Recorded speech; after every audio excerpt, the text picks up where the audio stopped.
welcome to Series 2 of the Big Change podcast brought to you by Callisto Grant. In this series, the focus is on leaders and entrepreneurs, people who break the mold and push back barriers to fulfill dreams and ambitions and are successful in their own right. We explore the change catalysts, how to maintain passion, focus and dedication over a long period of time. I would say that you should follow your passion. If you can invest that passion or call it enthusiasm in all that you do, your education, your job and your life, this is important. My guest today is Stefania Dinklage. Stefania's career has taken many directions: education, psychology, hotel management, credit management, and other aspects of business, providing a broad perspective of the challenges facing modern markets, in particular vocational and professional organizations. A polymath speaking 7 languages, Steph's latest project is publishing a book introducing competency framework and development aimed at enhancing teams at large multinational enterprises. Good afternoon, Stefania. Good afternoon. Great to be with you, Mark. Thank you for having me on. I'm excited to be here. Delighted that you're with us today. In the introduction, we touched on your colourful and varied career path, which is also taking you from Romania, the country of your birth, to now being an author living in Switzerland. Where have you been in between? Yes, indeed. I also lived in several other countries, such as Italy, Germany, Netherlands, UK, US, Austria, and France. So that's where you picked up being a polymath, I guess, yeah, through all these, all these travels. Your book is entitled The 3-Step Approach for Transitioning from a Function-Centric to a GIG-Centric Competency Directed Organization. Could you share the elevator pitch for the book and describe how it's a culmination of a life's work and experience? Yes, I can. I was born in Romania, as you mentioned, to an ethnically German family. We were able to escape communism to the West in the early 1980s, where I was able to forge a career in many fields of endeavor. I'm a lifelong learner, and I was able along the way to get 2 bachelor's and 2 master degrees, including an MBA. With this diverse background and while unemployed, I volunteered for a UN organization to assist them with what they saw as a process problem costing them millions of dollars a year, and grabbed the opportunity to look behind the scenes of a large organization hiring and recruiting process. I was able to build a bridge between finance and HR in a well-known organization whose aim it is to provide protection and shelter to children. I had been asked to investigate the significant cost spent on hiring UNICEF staff to cover positions globally in sudden emerging situations and find solutions to improve UN's deployment strategy. It quickly became apparent that while it was surely a process problem, it was far more than that.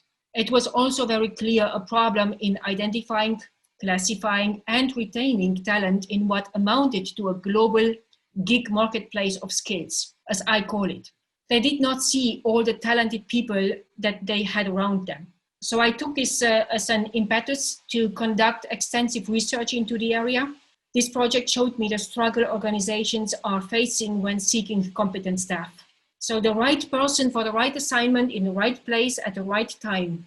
Suddenly, competence sounded very ugly in a context of responding to humanitarian crisis, I would say. Nevertheless, organizations want to complete certain tasks, provide appropriate help, and achieve results. So here I saw how essential proper communication is and that it can indeed save life. The book is the expression of my 2 years of research into how we presently attract, hire, retain, assess and grow organizational competence and the adequacy of our model for the future. So my background in education, psychology and business, as you mentioned, afforded me a unique perspective on the challenges faced by modern organizations. So I researched the focus of large Western enterprises, small businesses, shared service centers, and the digital world of gig marketplace, or places where skills are bought and sold on a rapidly evolving basis. We may want to talk more about this later on. Businesses have evolved to focus on fixed and semi-fixed structures, with their current focus on talent management, as they call it, which put effort very narrowly on developing skills in the top 20% of employees. So this inherently makes organization less agile, degrades teamwork, and fails to develop competencies in 80% of the population. More important still, it fails to account for how organizations must work in the 21st century, as rapidly adapting, quick shifting, and more ad hoc structures, unconcerned with the internal external boundaries in the competency context. So the book is proposing a paradigm shift. Traditionally, organizations are organized by functions. It is through these functions that organizations drive the business results that the shareholders want. And learning institutions have adopted themselves to this and largely educate to these functions, which in my vision is wrong. Thus, there are positions and there are employees. Each position is held by an employee, and therefore we find that there are just as many employees in an organization as there are positions. With other words, this means that the competencies of the employees are only measured in positions. I consider this a revolution if we skip it and regard the human being from what he really is, because he's not a position. So from rigid talent structures focused on ill-defined competencies to micro-competency assessment, training and development based on the processes that are the heartbeat of business. Why processes? Processes like order to cash, procurement to pay, etc. Organizations must be able to assess, train, and utilize all manner of competency on a rapidly changing basis. So what you call your process today will not be your process tomorrow. So we cannot look so narrowly at people. We must understand as much of the competency makeup as we can of all people. So we need to move fast and react swiftly. And therefore, I call these the Twitch agile organizations. They are fast changing and quick off the blocks to take advantage of emerging opportunities. Processes move and shift. Products are rapidly developed and labor rapidly moved to the point of need. So they can rapidly configure and reconfigure using available internal and external talent to meet challenges, essentially developing their own gig marketplace that seamlessly integrates competencies from a range of sources. The book focuses on lifelong learning and bridges the gap between vocational educational training and professional business life. So it shows really how to align vocational training with specific common business processes and aligning actual business needs with the learning and development resources. There's no doubt that events of this year in particular, I think, are really going to shake up business environment. As you said, the area of shared services, where it's been particularly process driven in the past, I think the very fact that people are working from home, they're, obviously a lot of distance between people, it's forcing companies to think in many different ways. Do we need to go back to the office environment? One of the recurring things I hear through speaking to other operational managers and so on is that they have to let people manage themselves and to give them responsibility. And I think that's very much a catalyst for what you're saying about people are more than just a process. They're more than just a payroll number. They're more than just a function. They're people, and they're multifaceted and have many different qualities. And I can't help but think of the event of the last 6 or 7 months in the future is going to very much change many things. And I think many things for the better as well. I think it really has just disrupted a lot of things, which is nothing particularly bad, I think, in this context. So I know, and you just described it there, that I know you've known you for many years, and I know that you're very driven, passionate, and committed. Would you say that's a blessing or a curse? And what is it that drives you to continuously improve yourself? I would say it is both a blessing and a curse. It is a blessing because I have achieved quite a lot, and it's a curse because I am a relentless perfectionist. I wouldn't want to consider myself a perfectionist, but I've always been restless and driven to find new outlets for that energy. I suppose that it comes from my grandmother. She always had very high standards for performance for my sister and myself as children. So it was a self-made woman who literally willed her family out of a country behind the Iron Curtain. It's not so easy to confront a dictator when you are just a woman, but she did it. So this same drive she instilled in us, and I carry it with me. I was a single mother of 2 daughters, and I gave that drive to them. So I'm always learning new software. I've recently been learning the Python programming language, a new spoken language, as I mentioned earlier. I'm studying Arabic at the moment, and new skills. I'm trying to learn the violin. So I'm not happy unless I'm busy. Maybe learn the violin in Arabic, right? Just to make it a little bit more complex, right? Something a bit more challenging, right? Okay. It's obvious that, your whole life's path the book is a culmination of many different things. And I know we first met when you were working in a shared service center in Switzerland. So to go back to that element then, would you say that shared services are not really geared up to encourage the curiosity that people need, and what leads them to find passion and enthusiasm in their chosen field? It's still too much process orientated. I would say that shared service centers are, by their very nature, process oriented. The challenge is in our obsession to perfect the process, we forget to perfect the people. The trend of digitalization as it moves into AI, into artificial intelligence, will force these shared service centers to continually reinvent themselves on an ever more rapid basis. So we are in for a period of rapid change in shared service centers anyway. I have proposed a way of looking at things that looks to all employees at total competency levels. Shared service centers typically have high levels of turnover because everyone, managers and employees, tries to gain a small bit of advantage without looking to the long term. So there simply must be an upward path for employees to develop, and not simply restructuring when processes change. Companies often throw the baby out with a bathwater, if I may say it this way. Mm-hmm. So likewise, management cannot look at shared service centers simply on a cost basis. Where they are located has been often done on a cost basis, but a shared service center can be a strategic advantage to a company if employees are understood and developed. So much of the heartbeat of a company is handled at these shared service centers. We don't have to forget this. These employees can be a partner in the coming change. So there is a lot of latent capability within the existing work teams. I have been amazed at the passion that I have seen in some of these shared service centers. There are some wonderful things happening there. I think it's one of the areas we look at a lot now is the kind of what's going to happen in the future. And I think it's kind of a rather nice paradox. I think that in some respects we're actually going to go back maybe 20 or 30 years, which in some respects is not a bad thing, in that the new job descriptions going forward because of the digital revolution, most jobs are going to be called something like digital analyst, digital scientist, or something like that, which does not really necessarily mean that it's people who write programs, but it's people who can actually interpret the data that the software is producing, dashboards and analytics. And frankly, nothing new. The stuff that you and I started on 30 years ago, we just did it manually or on rudimentary spreadsheets in the 80s and whatever. It's nothing new. It's just that it can capture a lot more data a lot quicker. And these data scientists, data analysts, are going to have to understand the context of the data and then to respond to it, which is kind of what we do as a training organization. So I think really, again, it's just going to, as you said, drive that knowledge is the key, really. You got to really know what you're doing, which again is breaking out of this process orientation.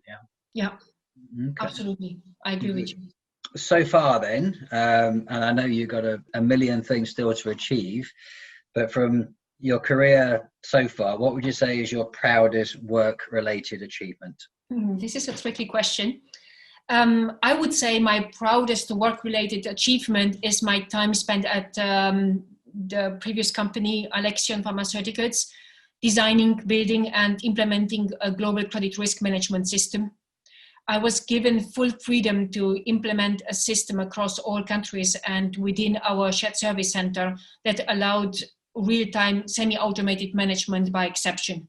I've been completely let free by my managers because they simply trusted me and saw capabilities in me that I didn't see in myself. I became expert in the SAP credit modules, as well as BI systems such as Power BI, and I was able to fully implement a total system while immersing myself in all the emerging technologies and best practices. And furthermore, I was the lead negotiator on all the difficult to collect debts. This led me to negotiate with major governments, hospitals, and healthcare systems. This really tested my psychology training, believe it or not.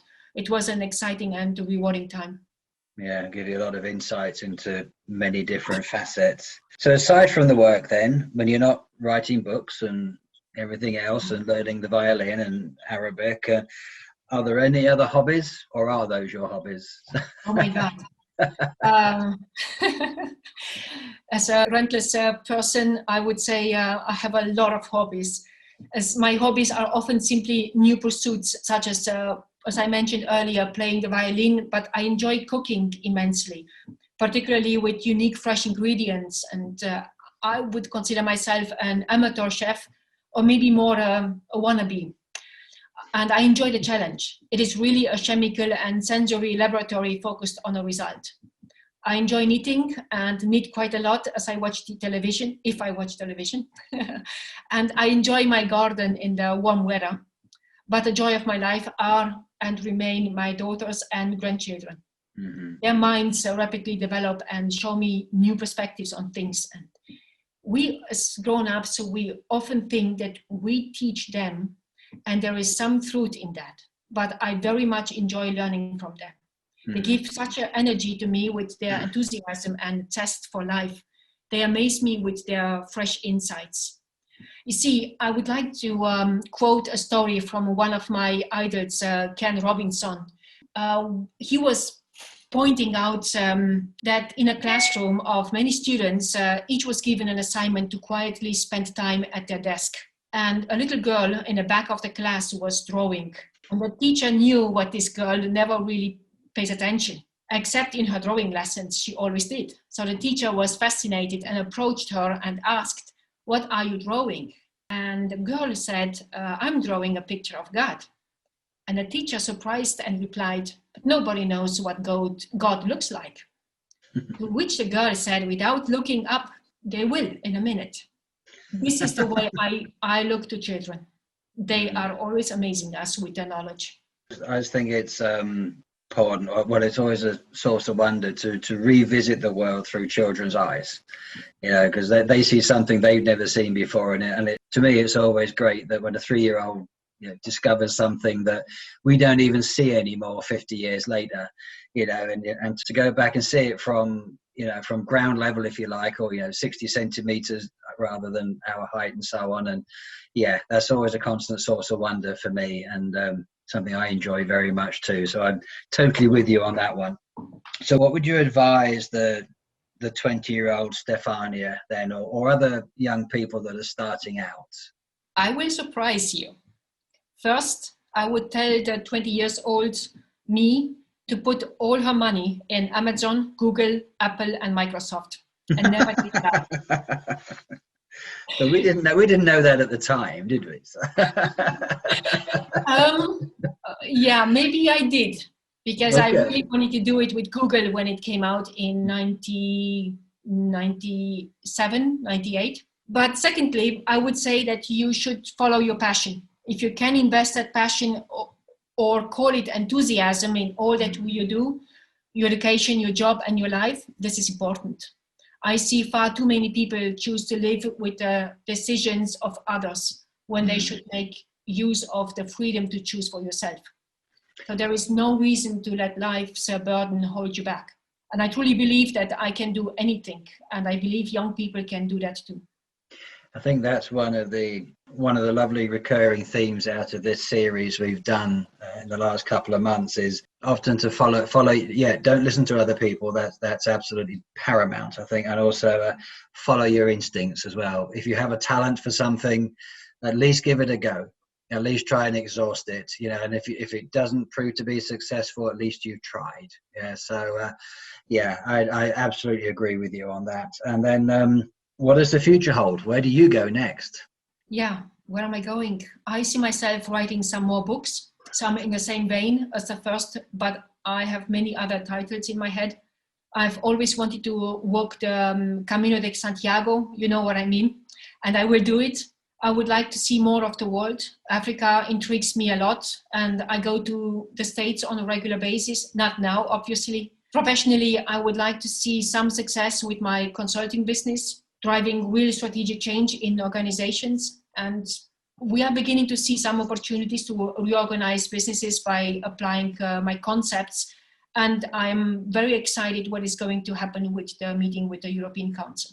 I have absolutely no doubt. Whichever direction you choose to go next, it will be successful. And I'm looking forward to sharing your journey in some small way, because it's been fascinating the years I've known you. This last half an hour has been lovely, as I knew it would be. Thank you very much for doing doing this and for sharing your story with us today. And sadly, I guess it's a great place to close, but sadly we're going to have to close. So, Stefania, bless you. Thank you so much indeed. And we'll speak to you again soon. Thank you very much for the opportunity, Ahmad. Thank you. Thank you very much.